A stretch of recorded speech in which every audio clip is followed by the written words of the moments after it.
ഞാൻ എൻ്റെ ലൈഫിൽ പഠിച്ചൊരു പാഠമുണ്ട്. നമ്മുടെ സഫറിങ്സ്, ഫെയിലിയേഴ്സ്, തകർച്ചകൾ, തളർച്ചകൾ, നമ്മൾ പൊട്ടി നിൽക്കുന്നത്, ഇതൊന്നും ഒരു മനുഷ്യനോടും ഷെയർ ചെയ്യാൻ പാടില്ല.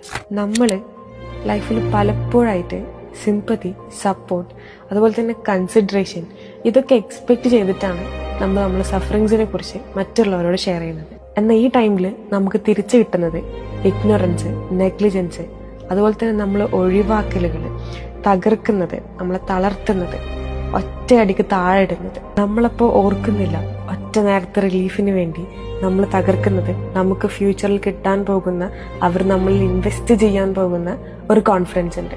ഇതെല്ലാം ഒരു നിമിഷം കൊണ്ട് തകരും. അപ്പോൾ ഇനിയെങ്കിലും നിങ്ങൾ നിങ്ങളെ സ്ട്രഗ്ലിങ്സിനെ കുറിച്ച് മറ്റുള്ളവരോട് പറയുമ്പോൾ ഒരു നിമിഷം ഒന്ന് റീതിങ്ക് ചെയ്യണം, നമുക്ക് എന്ത് റിട്ടേൺസ് ആണ് കിട്ടുന്നത് എന്ന്.